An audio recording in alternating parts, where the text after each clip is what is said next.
Friends, మీరు చూస్తున్నారు pharma guide. నేను మీ రాధాకృష్ణ. ఈరోజు వీడియోలో ఒక ఇంపార్టెంట్ టాపిక్ని మీ ముందుకు తీసుకొచ్చానని చెప్పొచ్చు. అది వచ్చేసి మీరు ఎప్పుడెప్పుడు అని ఎదురు చూస్తున్నటువంటి ఏపీ గవర్నమెంట్ చెందినటువంటి ఫార్మసిస్ట్ జాబ్స్ గురించి. చాలా మంది నన్ను కమెంట్ బాక్స్లో ఎక్కువగా అడిగిన ప్రశ్నలు వచ్చేసి ఏపీ గవర్నమెంట్కి సంబంధించి ఫార్మసిస్ట్ జాబ్స్ ఉంటే చెప్పండి అడుగుతున్నారు. వాళ్ళ కోసమే ఈ వీడియో అని చెప్పొచ్చు. అండ్ ఈ వీడియోను ఎండ్ వరకు చూడండి, లైక్ చేయడం మాత్రం మర్చిపోద్దు. ఎందుకంటే నేను మీ ద్వారా ఆశించేది ఒక్క లైక్ మాత్రమే. అలాగే పక్కనే ఉన్నటువంటి హైప్ అనే బటన్ మీద క్లిక్ చేసి మన ఛానల్ని హైప్ చేస్తారని ఆశిస్తున్నాను. మరి ఇంకా లేట్ చేయకుండా డైరెక్ట్ టాపిక్లోకి వెళ్ళిపోదాం.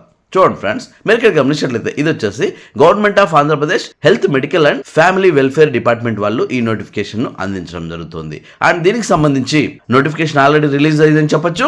సో 3 రకాల పోస్టుల కోసం రిలీజ్ అయిందని చెప్పొచ్చు. స్టాఫ్ నర్స్, ఫార్మసిస్ట్ మరియు మల్టీ రిహాబిలిటేషన్ వర్కర్స్ కోసం అని. అండ్ ఇది పూర్తిగా కాంట్రాక్ట్ బేసిస్ జాబ్స్ అని చెప్పొచ్చు. చాలా మంది గమనించాల్సి ఉంటుంది, ఇవి పూర్తిగా కాంట్రాక్ట్ బేసిస్ జాబ్స్ అని చెప్పొచ్చు. ఆ తర్వాత ఆన్లైన్లోనే మీరు అప్లై చేయాల్సి ఉంటుంది. సో అప్లై చేయాల్సినటువంటి లింక్ కూడా ఇక్కడ క్లియర్గా మెన్షన్ చేయడం జరిగింది. అది వచ్చేసి apmsrb.ap.gov.in/MSRB అనే వాళ్ళు ఇక్కడ క్లియర్గా మెన్షన్ చేయబడింది. ఈ లింక్ మీద క్లిక్ చేసి మీరు డైరెక్ట్ రిజిస్ట్రేషన్ బటన్ క్లిక్ చేసి అక్కడ మీరు ఫస్ట్ రిజిస్టర్ అవ్వాల్సి ఉంటుంది. రిజిస్ట్రేషన్ అయిన వెంటనే అప్లై ఆన్లైన్ అనే ఆప్షన్ మీద క్లిక్ చేసి మీ ప్రొఫైల్ మొత్తం ఫిల్ చేయాల్సి ఉంటుంది.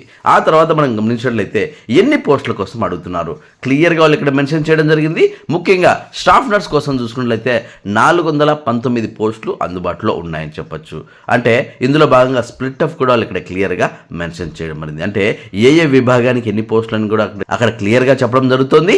NPCDCS కి 106 జాబ్స్, NUHM కి 39+8, DEIC కి 11, NRC కి 46, SNCU కి 65, NICU కి 9, NBSC కి 68, NPNCD కి 67 పోస్ట్. ఈ విధంగా టోటల్ 419 పోస్టులు మనకు అందుబాటులో ఉన్నాయని చెప్పొచ్చు. ఆ తర్వాత మనం చూసుకున్నట్లయితే ఫార్మసిస్ట్ కోసం 24 వేకెన్సీస్ అందుబాటులో ఉన్నాయని చెప్పొచ్చు. ఇందులో MHN కోసం 1 పోస్టు, NUHM కోసం 23 పోస్టులు అందుబాటులో ఉన్నాయని చెప్పొచ్చు. ఆ తర్వాత మల్టీ రిహాబిలిటేషన్ వర్కర్స్ కోసం 86 పోస్టులు అందుబాటులో ఉన్నాయని చెప్పొచ్చు. సో ఈ విధంగా టోటల్ 529 జాబ్స్ ఈ రిక్రూట్మెంట్ ఇవ్వడం జరుగుతుంది. నెక్స్ట్ చూసుకున్నట్లయితే ఎడ్యుకేషనల్ క్వాలిఫికేషన్ ఏంటి, ముఖ్యంగా ఏ పోస్టులకు ఏ క్వాలిఫికేషన్ కోసం అడుగుతున్నారని అక్కడ క్లియర్గా చెప్పడం జరుగుతుంది. ముఖ్యంగా స్టాఫ్ నర్స్ కోసం చూసుకున్నట్లయితే రెమ్యునరేషన్ విషయానికి వస్తే 27,675 రూపీస్ కాంట్రాక్ట్ బేస్ మీద ఇవ్వడం జరుగుతుంది. ఆ తర్వాత క్వాలిఫికేషన్ చూసుకున్నట్లయితే BSc నర్సింగ్ చేసిన వాళ్ళు, అలాగే జనరల్ నర్సింగ్ చేసిన వాళ్ళు, అలాగే మిడ్ వైఫరీ అంటే GNM విత్ APNMCలో రిజిస్ట్రేషన్ పొందిన వాళ్ళు ప్రతి ఒక్కరు కూడా దీనికి అప్లై చేసుకోవచ్చు. ఆ తర్వాత ఫార్మసిస్ట్ కోసం చూసుకున్నట్లయితే రెమ్యునరేషన్ విషయానికి వస్తే 23,393 రూపీస్గా ఇవ్వడం జరుగుతుంది. పూర్తిగా కాంట్రాక్ట్ బేస్ అని చెప్పొచ్చు. అండ్ వీళ్ళ క్వాలిఫికేషన్ చూసుకున్నట్లయితే డిప్లొమా ఇన్ ఫార్మసీ చేసిన వాళ్ళు, బ్యాచులర్ ఆఫ్ ఫార్మసీ చేసిన వాళ్ళు, అలాగే ఇంటర్మీడియట్లో వొకేషనల్ కోర్స్ కింద చేసిన వాళ్ళు కూడా దీనికి అప్లై చేసుకోవచ్చు. అలాగే PCI రిజిస్ట్రేషన్ మస్ట్ అని చెప్తున్నారు. కాబట్టి PCI ఉన్న వాళ్ళు మాత్రమే దీనికి అప్లై చేయాల్సి ఉంటుంది. చాలా మంది నా వెరిఫికేషన్ కంప్లీట్ అయింది PCI ఆఫీస్లో, బట్ సర్టిఫికేట్ ఇంకా రాలేదు, నేను అప్లై చేయొచ్చా అని అడుగుతున్నారు. No, they are not eligible. PCI మీ చేతిలో ఉన్నప్పుడు మాత్రమే మీరు ఈ పోస్టులకి అప్లై చేయాల్సి ఉంటుంది. నెక్స్ట్ చూసుకున్నట్లయితే మల్టీ రిహాబిలిటేషన్ వర్కర్స్ కోసం అడుగుతున్నారు. వీళ్ళ శాలరీస్ చూసుకున్నట్లయితే 23,494 రూపీస్ అని చెప్పొచ్చు. ఇది కూడా పూర్తిగా కాంట్రాక్ట్ బేసిస్ కింద ఇవ్వడం జరుగుతుంది. ఆ తర్వాత వీళ్ళ క్వాలిఫికేషన్ చూసుకున్నట్లయితే 10+2తో పాటు 1.5 year సర్టిఫికేట్ ఉండాలి. అది కూడా the course of multi rehabilitation workers from recognised university అని చెప్పడం జరుగుతుంది. ఆ తర్వాత ఆ రిహాబిలిటేషన్ వర్కర్స్ కిందనే మనము రిజిస్టరేషన్ అయి కూడా అయి ఉండాలి. అది మస్ట్ అండ్ షుడ్ అని చెప్పడం జరుగుతుంది. ఆ తర్వాత మనం గమనించినట్లయితే ఏజ్ లిమిట్ ఏంటి, టోటల్ 18 years నుంచి 42 years వరకు ఎవరైతే ఎలిజిబుల్ ఉంటారో వాళ్ళందరూ కూడా దీనికి అప్లై చేసుకోవచ్చు. At the same time age relaxation కూడా వర్తిస్తుంది. SC, ST, BC మరియు EWS కేటగిరీ కోసం 5 years వరకు ఏజ్ రిలాక్సేషన్ ఉంటుంది. Persons with bench mark disabilities కోసం 10 years వరకు ఉంటుంది. అదే ఎక్స్ సర్వీస్ మ్యాన్ కి అయితే 3 years వరకు ఉంటుంది. ఈ విధంగా ఏజ్ రిలాక్సేషన్ కూడా దీనికి వర్తిస్తుందని చెప్పచ్చు. ఆ తర్వాత చూసుకున్నట్లయితే సెలక్షన్ ఆఫ్ ప్రొసీజర్ ఏ విధంగా ఉంటుంది అని చూసుకున్నట్లయితే ప్యూర్లీ బేస్డ్ ఆన్ మెరిట్ అనే వాళ్ళు ఇక్కడ క్లియర్గా చెప్పడం జరుగుతుంది. సో అకాడమిక్స్లో మీకు వచ్చిన మార్క్స్ను బట్టి మెరిట్ని తీయడం జరుగుతుంది. ముఖ్యంగా టోటల్ 100 మార్క్స్ ఉంటే అందులో మీ ఎగ్జామ్కు సంబంధించి ముఖ్యంగా మీకు వచ్చిన మార్క్స్ని 75 మార్క్స్గా తీసుకోవడం జరుగుతుంది. ఆ తర్వాత 10 మార్క్స్ వచ్చేసి వెయిటేజ్, అంటే మీరు ఎప్పుడు ఇయర్ ఆఫ్ పాసింగ్ అయ్యారో అక్కడి నుంచి ఇప్పటి వరకు ఎన్ని సంవత్సరాలు అయితే గడిచింటుందో అన్ని మార్క్స్ మీకు వెయిటేజ్ కింద ఇవ్వడం జరుగుతుంది.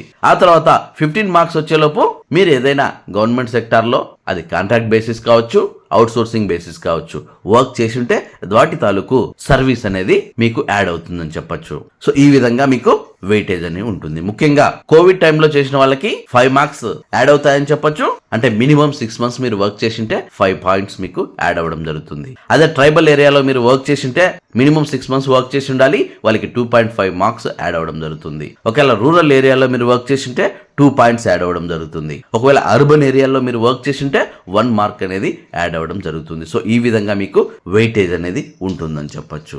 ఆ తర్వాత మనం గమనించినట్లయితే ఏ విధంగా అప్లై చేయాలి ఈ పోస్టులకి, ముఖ్యంగా అప్లికేషన్ ఫీ ఎంత ఉంటుంది అని చాలా మందికి డౌట్ రావచ్చు. ఇందులో భాగంగా మీరు చూసుకుంటే చాలా భారీగా ఉండబోతున్నాయి. 1200గా తీసుకోవడం జరుగుతుంది. ముఖ్యంగా ఓసీ కేటగిరీలో 1200 ఇవ్వడం జరుగుతుంది. అదే ఎస్సీ, ఎస్టీ, బీసీ, ఈడబ్ల్యూఎస్ మరియు persons with bench mark disability ఉన్న వాళ్ళకి 900గా ఉండబోతుంది. చాలా ఎక్కువ ఫీజు వాళ్ళు తీసుకోవడం జరుగుతుంది. ఇది మీరు గమనించాల్సి ఉంటుంది. ఆ తర్వాత ఈ ఫీ ఎక్కడ పే చేయాలి అంటే ఆన్లైన్లోనే మీరు పే చేయాల్సి ఉంటుంది. సో ఆన్లైన్ తాలూకు వెబ్సైట్ కూడా ఇక్కడ క్లియర్గా మెన్షన్ చేయడం జరిగింది. అది వచ్చేసి apmsrb.ap.gov.in లో మీరు ఈ అప్లికేషన్ ఫామ్ ను ఫిల్ చేసి ఈ పేమెంట్ మీరు పే చేయాల్సి ఉంటుంది. అండ్ ఆల్రెడీ అప్లికేషన్లు స్టార్ట్ అయ్యాయని చెప్పొచ్చు. 13వ తేదీ నుంచి స్టార్ట్ అయ్యాయి. అండ్ ఈ మంత్ ఎండ్ అంటే 30 వరకు ఇది కొనసాగుతుందని చెప్పొచ్చు. సో లాస్ట్ డేట్ విషయానికి వస్తే 30 జూన్ 26 అని చెప్పడం జరుగుతుంది. సో 30 లోపు అంటే ఈ వీడియో చూసిన వెంటనే మీరు అప్లై చేయడానికి ప్రయత్నం చేయండి. నెక్స్ట్ చూసుకున్నట్లయితే ఏ సర్టిఫికేట్స్ మీరు అప్లోడ్ చేయాలి అన్న విషయం చూసుకున్నట్లయితే ఇక్కడ క్లియర్గా మెన్షన్ చేయడం జరిగింది. లేటెస్ట్ ఫోటోగ్రాఫ్ మరియు సిగ్నేచర్ అప్లోడ్ చేయాలి. అలాగే మీ 10th ఇంటర్మీడియట్ సర్టిఫికేట్స్ కూడా మీరు అప్లోడ్ చేయాలి. అలాగే స్టడీ సర్టిఫికేట్ విషయానికి వస్తే 4th క్లాస్ నుంచి 10th క్లాస్ వరకు ఉన్నటువంటి మీ స్టడీ సర్టిఫికేట్స్ అన్ని అక్కడ అప్లోడ్ చేయాల్సి ఉంటుంది. ఆ తర్వాత మీరు చూసుకున్నట్లయితే ఫార్మసీ సర్టిఫికేట్స్ మెమో అంటే మార్క్స్ మెమో అని చెప్పొచ్చు. అంటే డిప్లొమా అయితే డిప్లొమా, బీ ఫార్మసీ అయితే బీ ఫార్మసీ, వాటికి సంబంధించినటువంటి మార్క్స్ మెమోస్ మీరు అప్లోడ్ చేయాల్సి ఉంటుంది. ఆ తర్వాత చూసుకున్నట్లయితే ఏపీ ఫార్మసీ కౌన్సిల్ రిజిస్ట్రేషన్ కు సంబంధించినటువంటి అప్డేటెడ్ రెన్యువల్ సర్టిఫికేట్ ను మీరు అప్లోడ్ చేయాల్సి ఉంటుంది. రిమైనింగ్ వాళ్ళైతే నర్సుకు సంబంధించి నర్సింగ్ కౌన్సిల్ నుంచి అలాగే రిహాబిలిటేషన్ సెంటర్స్ నుంచి వాళ్ళ రిజిస్టర్డ్ సర్టిఫికేట్ ని అప్లోడ్ చేయాల్సి ఉంటుంది.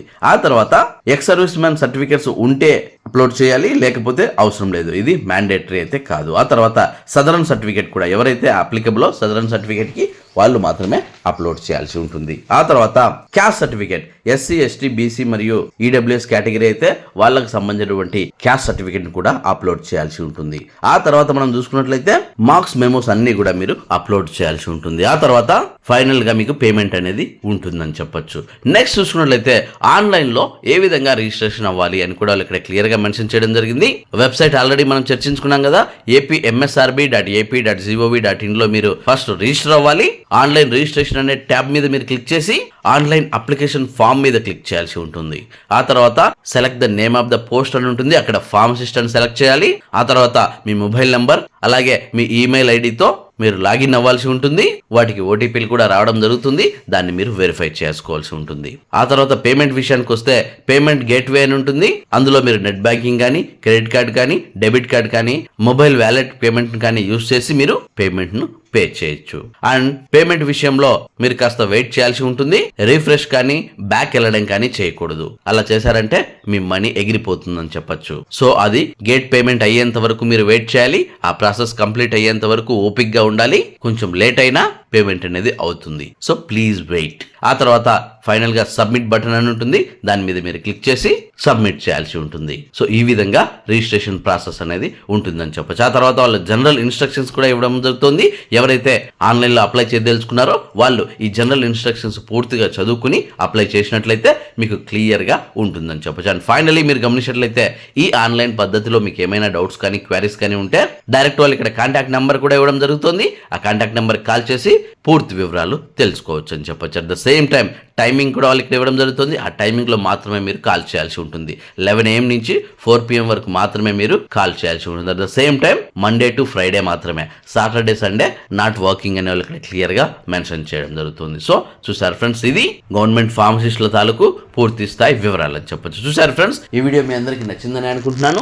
లైక్ చేయడం మాత్రం మర్చిపోదు. అలాగే పక్కనే ఉన్నటువంటి హైప్ అనే బటన్ మీద క్లిక్ చేసి మన ఛానల్ని హైప్ చేస్తారని ఆశిస్తున్నాను. చూసారు ఫ్రెండ్స్, ఇలాంటి ఫార్మా స్టాఫ్ లేటెస్ట్ అప్డేట్స్ మరియు ఫార్మా జాబ్స్ కోసం మన ఫార్మా గైడ్కు సబ్స్క్రైబ్ చేయండి. చూసారు ఫ్రెండ్స్, మళ్ళీ నెక్స్ట్ వీడియోలో మరొక ఇంట్రెస్టింగ్ టాపిక్తో మళ్ళీ మీ ముందుకు వస్తాను. అందరికీ సెలవు. Thank you for watching. జై హింద్.